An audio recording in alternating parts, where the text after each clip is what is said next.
All right, fire away. I guess with this being a little bit of a lighter week for Garrett, just what are the opportunities like for a guy like Michael Van Buren to kind of get some more first-team reps, or is that not even something that, like? No, he got all the first team. How has he approached that, I guess? Yeah, I mean, I think it's a great opportunity for him. We're going to give Garrett some time to rest here this week, make sure he's fully at 100%. And Michael got a lot of all the first-team reps in articulation, so he did a great job. He's still learning, but, as we said, we feel confident in his ability. How much has Caden Durham been able to do this week? He was better today, Yeah. much better. We ran him in our run tracks and some team run. Did a better job. I would, if he continues on this path, I'm pretty optimistic that he'll be in good shape for next week. And what exactly do Weston Davis and Paul Mabenga have going on injury-wise after all? Weston got hurt in pregame. Caught a helmet, fractured his nose in pregame, and was concussed. So he had a head injury as well.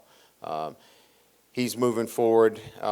He's doing well. My expectations is that he can clear the protocol, but that's one thing I never like to get into with the protocol in terms of who can and who can't.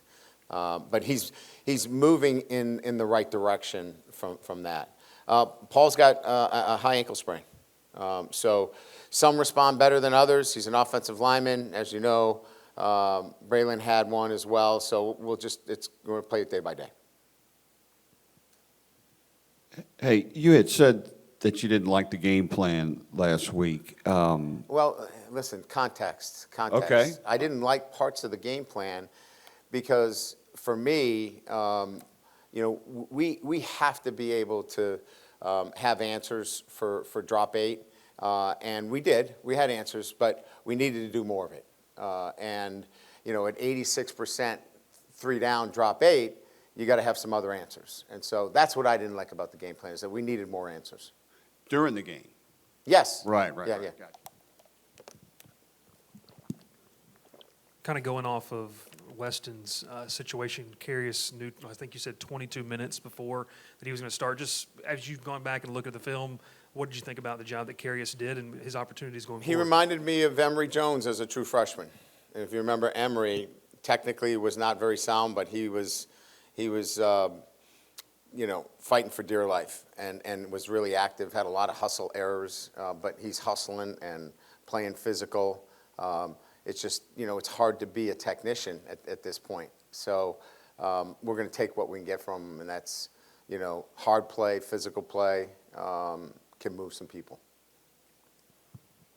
Coach, have you seen any benefit in developing, I guess, some short yardage situations for Michael Van Buren, or just developing his role during the bye week? Yeah, we have that package in.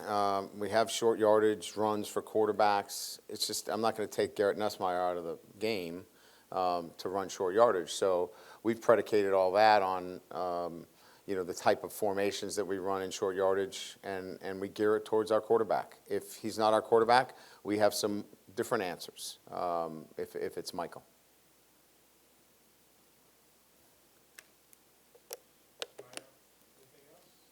If that's good, we can make this short.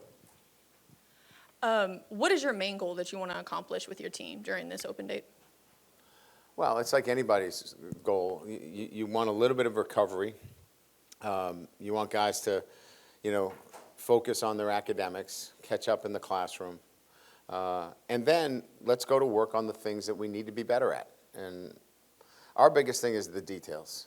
When we have the details down, our attention to detail, and we have focus on each play, we're pretty darn good. The problem is we can't keep it long enough.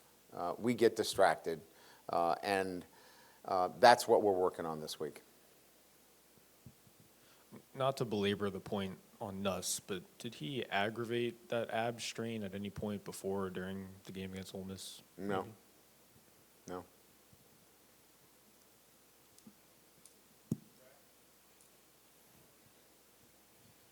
I think I know what you're going to say, but the ruling that has come out on the single window transfer portal, you've been a proponent of it.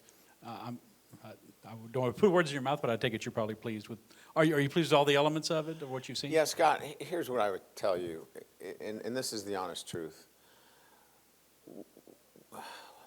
You know, we're putting this model together at 35,000 feet, right? And nobody has a blueprint for this, per se.